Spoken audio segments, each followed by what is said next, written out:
क्या तुमने कभी सच में हनुमान चालीसा को समझने की कोशिश की है, या तुम भी बस उसे पढ़ते हो जैसे एक आदत, जैसे एक रिचुअल?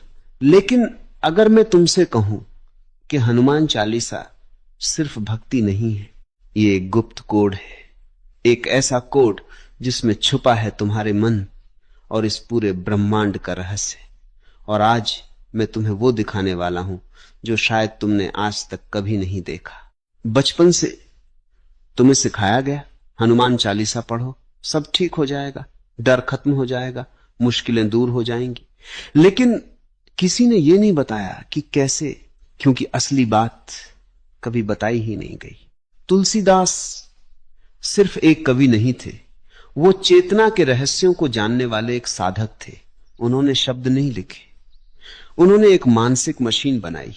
40 चौपाइयां, 40 स्टेप्स हैं, एक ऐसी यात्रा जो तुम्हें डर से शक्ति तक ले जाती है। लेकिन यहां एक ट्विस्ट है, अगर तुम इसे सिर्फ पढ़ते हो तो कुछ नहीं होगा, लेकिन अगर तुम इसे समझते हो तो तुम्हारा पूरा जीवन बदल सकता है। जय हनुमान ज्ञान गुण सागर। हनुमान ज्ञान और गुणों का समुद्र है, लेकिन यहां हनुमान कोई बाहर बैठा हुआ भगवान नहीं है, यह तुम्हारे अंदर की चेतना है। ज्ञान बाहर से नहीं आता, ज्ञान हमेशा भीतर से जागता है। और जब तुम जय हनुमान कहते हो तो तुम किसी मूर्ति की जय नहीं कर रहे, तुम अपने अंदर की उस चेतना को जगा रहे हो। अगर तुमने ये पहली चौपाई समझ ली तो तुम समझ जाओगे कि तुम्हारी असली ताकत कहीं बाहर नहीं, तुम्हारे अंदर है। रामदूत अतुलित बल धामा। हनुमान राम के दूत हैं और अपार शक्ति के घर हैं। राम कोई व्यक्ति नहीं है, राम चेतना है और हनुमान मन है। जब मन चेतना का दूत बन जाता है तो उसमें अपार शक्ति आ जाती है। लेकिन आज क्या हो रहा है? मन बाहर की चीजों का दूत बन गया है, इसलिए तुम कमजोर हो। महावीर विक्रम बजरंगी, हनुमान महान वीर है और अत्यंत शक्तिशाली है। शक्ति का मतलब मसल्स नहीं है, शक्ति का मतलब है अपने मन पर नियंत्रण। जिसने अपने मन को जीत लिया वही असली महावीर है। और सच ये है, तुम्हारा सबसे बड़ा दुश्मन कोई और नहीं, तुम्हारा अपना मन है।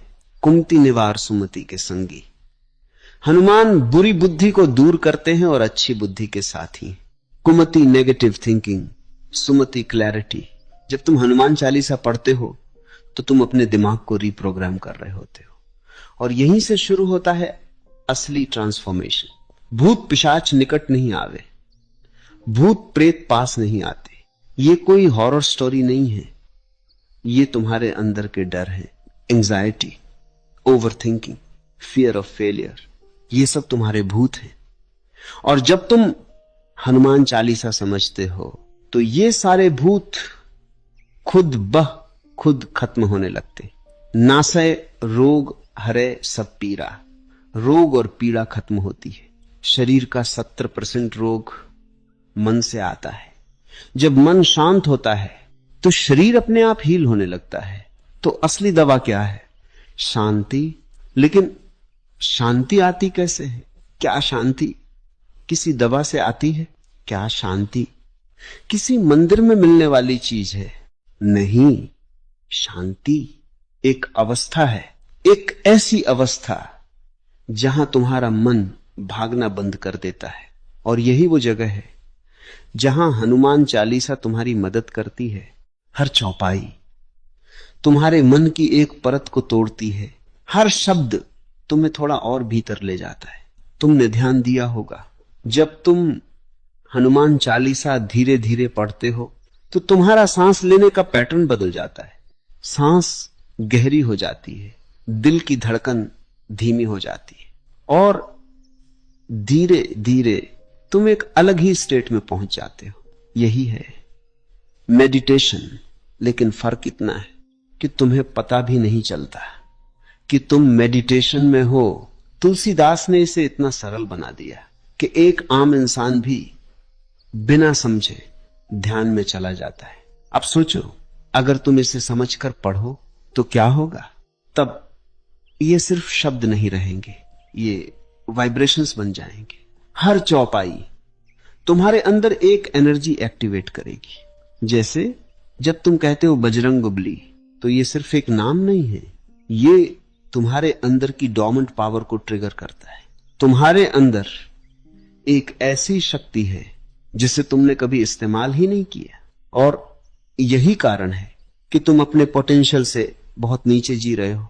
हनुमान चालीसा तुम्हें उसी पोटेंशियल तक ले जाने का रास्ता है। लेकिन एक और गहरी बात समझो, तुम्हारा माइंड हमेशा दो हिस्सों में बंटा होता है। एक हिस्सा जो डरता है और दूसरा हिस्सा जो जानता है कि डर झूठ है। हनुमान चालीसा इन दोनों के बीच पुल बनाती है। धीरे धीरे डर वाला हिस्सा कमजोर होने लगता है और अवेयरनेस वाला हिस्सा मजबूत। और जिस दिन अवेयरनेस जीत जाती है, उस दिन तुम्हारा जीवन बदल जाता है। तुम वही इंसान रहते हो, लेकिन तुम्हारा अनुभव पूरी तरह बदल जाता है। प्रॉब्लम्स वही रहती हैं, लेकिन तुम्हारा रिएक्शन बदल जाता है। और यही असली मुक्ति है। मुक्ति का मतलब यह नहीं कि समस्याएं खत्म हो जाएं। मुक्ति का मतलब है तुम समस्याओं से ऊपर उठ जाओ। और ये जो ऊपर उठना है, यही हनुमान चालीसा का अंतिम लक्ष्य है। तुमने सुना होगा हनुमान जी उड़ सकते थे, लेकिन इसका असली मतलब क्या है? ये कोई फिजिकल उड़ान नहीं है, ये एक सिंबॉलिक बात है। उड़ान का मतलब है माइंड के लिमिटेशन से ऊपर उठ जाना, जहां कोई डर नहीं, कोई डाउट नहीं, कोई कंफ्यूजन नहीं, सिर्फ क्लैरिटी। और यही क्लैरिटी तुम्हें तुम्हारे असली स्वरूप तक ले जाती। तुम कौन हो? ये शरीर नहीं, ये नाम नहीं, ये पहचान नहीं, तुम एक चेतना हो। और हनुमान चालीसा तुम्हें उसी चेतना का अनुभव कराती है। लेकिन इसके लिए तुम्हें सिर्फ पढ़ना नहीं है, तुम्हें रुकना है, महसूस करना है। हर शब्द के बीच जो साइलेंस है उसे सुनना है, क्योंकि असल रहस्य शब्दों में नहीं, शब्दों के बीच की खामोशी में छुपा है। अब तक तुमने चौपाइयों को अलग अलग देखा, लेकिन अब तुम्हें एक पैटर्न दिखेगा। ये 40 चौपाइयां दरअसल एक एनर्जी लैडर है। हर चौपाई तुम्हें एक लेवल ऊपर ले जाती। संकट से हनुमान छुड़ावे।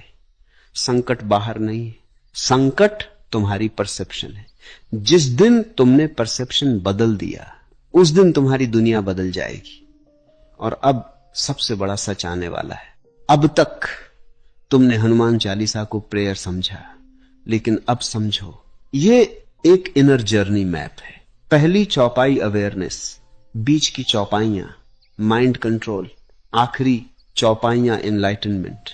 और अब सबसे बड़ा रहस्य, ब्रह्मांड कहीं बाहर नहीं है, तुम्हारा मन ही ब्रह्मांड है। और हनुमान चालीसा उस ब्रह्मांड का नक्शा है। अगली बार जब तुम हनुमान चालीसा पढ़ो तो जल्दी जल्दी मत पढ़ना, हर शब्द को महसूस करना, क्योंकि तुम भगवान को नहीं बुला रहे, तुम खुद को जगा रहे हो। अगर तुम ऐसे ही